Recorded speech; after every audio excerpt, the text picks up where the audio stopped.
Students, आज का topic है कैपेट सक्सीडेनम। ये न्यू बॉर्न बच्चे की प्रॉब्लम है और ये मोस्टली किन बच्चों में होती है जिनकी जो है नॉर्मल डिलीवरी होती है, जिनका सिजेरियन सेक्शन नहीं, जो नॉर्मल डिलीवरी से डिलीवर होते हैं। और बिकॉज उनकी पोजीशन जो होती है वूम ऑफ मदर में end of the time 9th month में वो कौन सी पोजीशन एक्वायर कर लेते हैं, वर्टेक्स पोजीशन। मतलब वर्टेक्स डिलीवरी के थ्रू जो डिलीवर होते हैं उन बेबीज को जो है कैपेट सक्सीडेनम की प्रॉब्लम आती है। अभी वर्टेक्स डिलीवरी या वर्टेक्स पोजीशन बच्चे की क्या है, जैसे नॉर्मली हमें पता है कि बेबी का जो है हेड पहले डिलीवर होता है, ट्रंक जो है बाद में डिलीवर होता है ना, अपर आर्म्स लोअर लेग्स जो है बाद में डिलीवर होते हैं।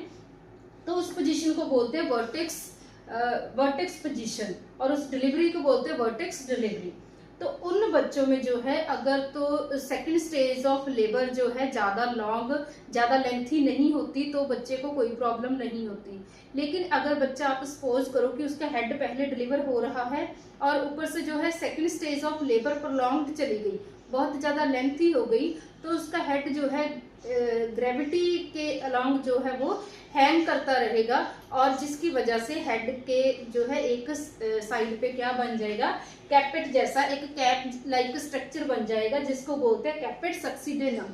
तो अभी इसके बारे में हम डिस्कस करेंगे कि कैपेट सक्सीडेनम जो है किन बच्चों में होता है और ये है क्या।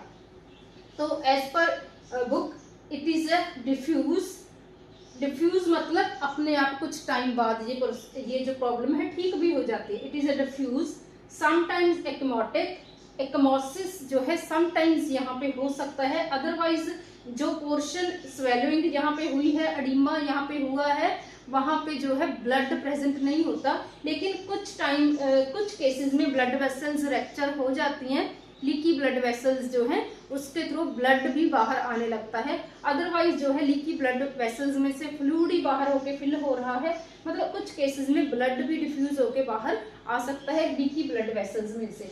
तो ये डिफ्यूजिबल है, समटाइम्स एक्मोटिक है, कई बार इसमें ब्लड जो है फ्लूइड के अंदर भर भी जाता है, कई बार नहीं भी भरता। एंड एडिमेटस स्वेलिंग है, एक तरीके की स्वेलिंग है किसकी, ऑफ द सॉफ्ट टिश्यू ना।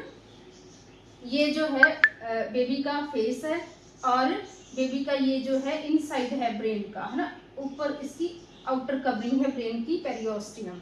तो यहाँ पे जो है बोन के बाहर जो सॉफ्ट टिश्यू है, स्कैल्प टिश्यू है, वहां पे फ्लूइड की अकामुलेशन हो गई, जिससे बोलते हैं कैपेट सक्सीडेनम।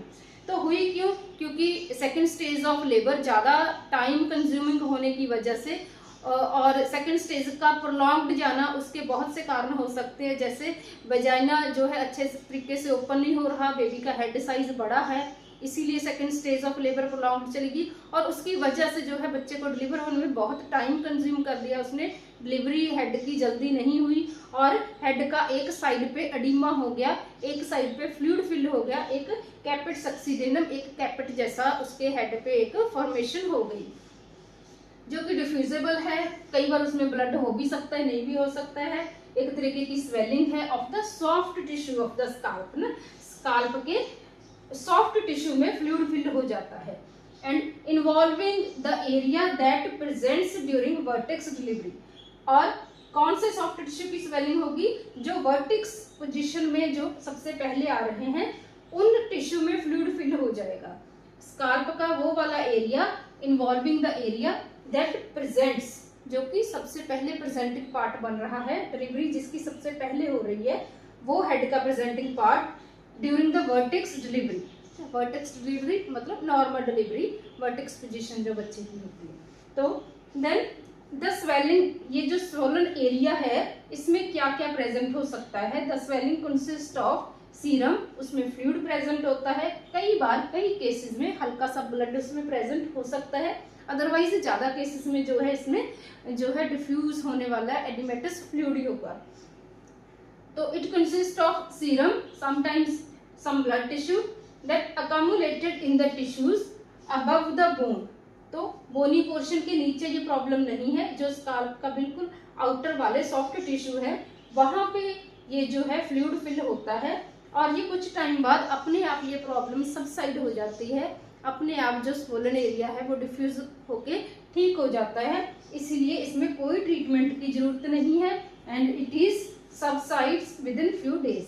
और ये प्रॉब्लम अपने आप जो है कुछ दिनों में ठीक हो जाती है। कोई मेडिकल कोई सर्जिकल ट्रीटमेंट की इसमें ज़रूरत नहीं है। और ज़्यादातर ये प्रॉब्लम किन केसेस में देखी जाती है, जो बच्चे नॉर्मल डिलीवरी से डिलीवर होते हैं और जिन मदर्स की सेकेंड स्टेज ऑफ लेबर जो है बहुत प्रोलॉन्ग्ड चली जाती है। So this is about the caput succedaneum. एक कैप लाइक जो है स्वेलिंग बच्चे के सिर पे बन जाती है, जो कि अपने आप कुछ दिनों में ठीक हो जाती है। Thank you very much.